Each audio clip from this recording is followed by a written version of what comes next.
All right, so last night we played D&D Encounters once again at GrandLan Gaming Center here in Grand Rapids, Michigan. And let me just tell you, I really enjoyed it. We had two new people join us, and one of them was playing a rogue, I believe assassin, or no, he was a rogue thief, I believe, who was really good at from a distance, and he also would specialize in two-handed swords as well. But distance was his thing. And he was a halfling, lightfoot halfling, so that worked in his favor for the type of rogue he was. The other player decided to make a druid, which he would not have enough time to play yesterday. He had to make a character, and then he said he'd come back next week. So yeah, then another player who has been playing with us using a pre-gen, he decided he was going to make a character as well. So for our session last night, we only had two people actually playing and two others that created characters. So as we played our session, it left off where they were before, outside the goblin caves after taking care of all the goblins. Now, the two players decided that they hadn't met up yet, and that they were both sneaking around this cave at the same time. Neither of them noticed each other. Both of them found different things. So, it was kind of cool. They found out that the tar pit was in there that was used to paint the walls, or at least the same type of tar. They also found a diary, and I believe a total of 60 gold between the two of them. So that's what they found. They also found a dagger that was pretty nice. I can't remember exactly what it does off the top of my head, but I know the player wrote it down. And then the other player found a crossbow that was a +1 to hit. And that was about it. So that was what they found in the cave. So then, as they started traveling back, they came up to the same bridge that last week the one player had experienced the bullywugs at.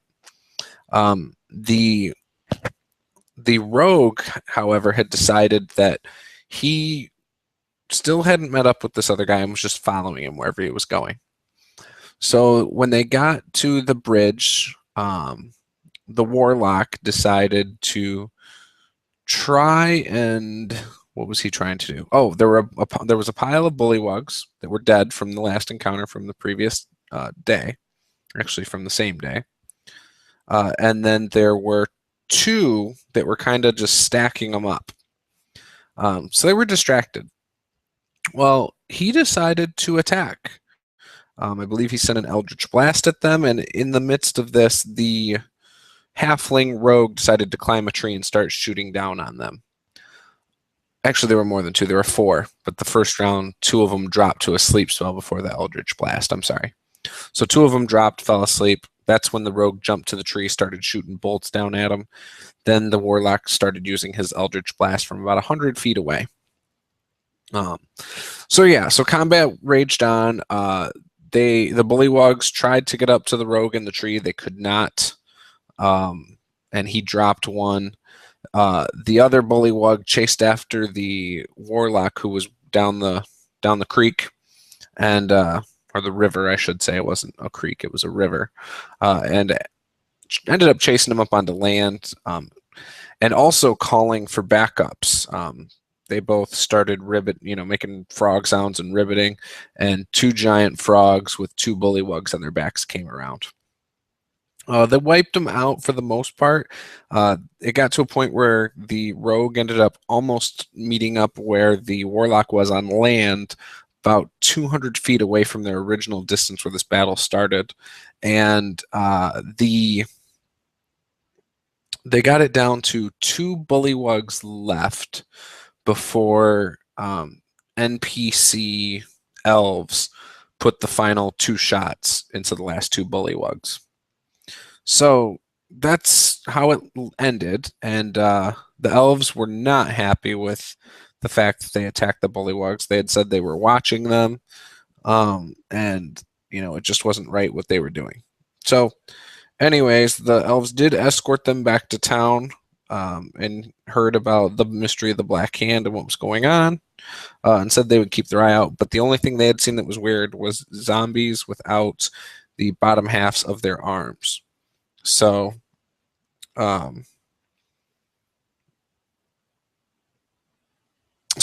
then they ended up going to the town.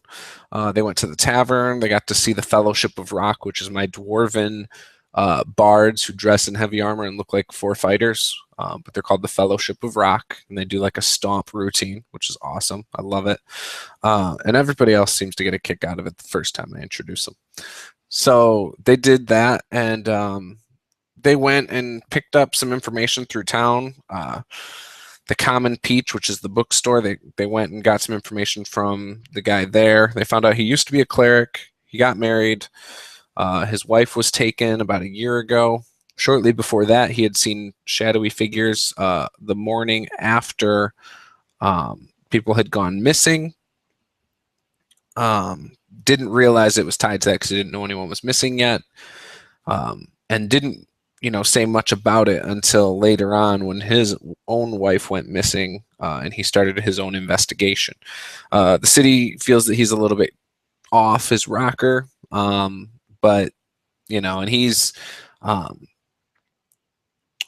that's his main focus. He's obsessed with just trying to find his wife. So the players then decided to help him take some books into his store that were out in front of his store for a sale. And as they're doing this, the rogue is timing it so that he's in the store when the shop owner's outside and vice versa. Well, one of the times while he was inside, he snagged a book from the back room that had a lock on it with a key and took a glimpse at the investigation stuff. So he ganked the book and stole it. So then afterwards, the players met up again in the tavern, and the warlock the warlock and the rogue had decided to look at the book, which they found out was a spell book of wizard spells.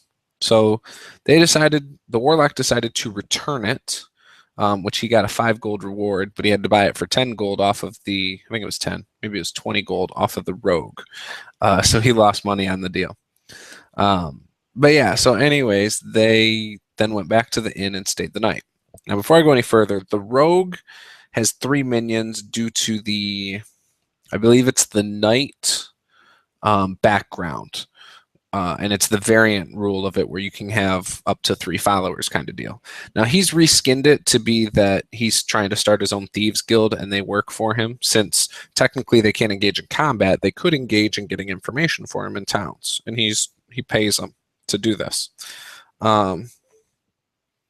So anyways, so they stayed the night at the tavern, and as they're sleeping in the tavern, the next morning they noticed that the tavern keeper was kidnapped.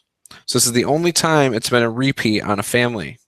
So his oldest son was taken a while back, and now he's been taken. So the players devised a plan, and there was a black hand on the back door. The players devised a plan to try and smoke whoever was doing this out. So they went to the Thieves Guild, the rogue did, worked out a plan with the guy there to off somebody that they wanted taken care of. Now the rogue, being the intelligent guy that he was, decided that, hey, why don't we just take them up on this to remove somebody, which they decided it was going to be Max Vernell, the merchant arms trader in the area, who they wanted offed so that the Thieves Guild could get a footing in that money, and run the trade for the city. So the rogue thinking, well, I could use my own arms dealer. So he ended up setting up a meeting with the arms dealer, and then the kid who was saved last week, Julius, who is the son of Max.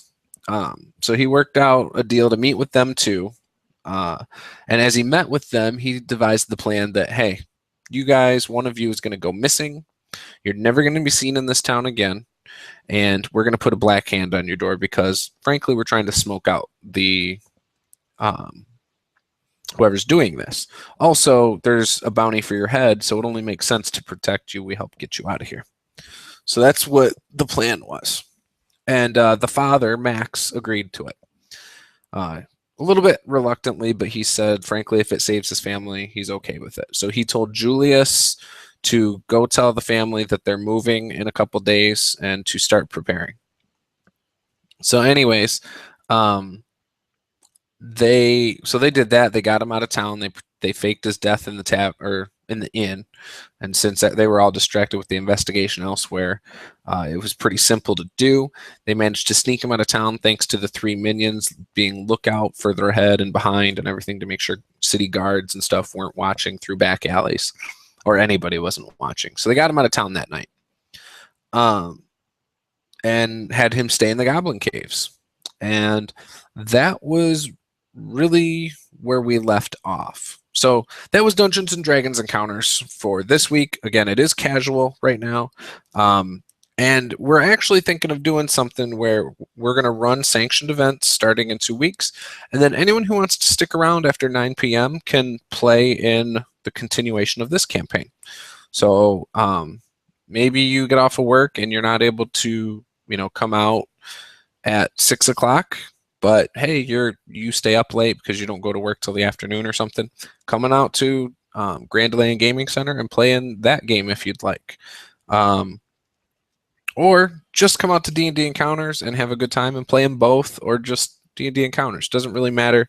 Just come out and have a good time with us, and yeah, look forward to seeing you guys in the coming weeks. We do it Wednesday, 6 till 9 for the sanctioned events starting in November, and then right now, we're doing 6 to 9 casual. So look forward to seeing you out there. Thank you.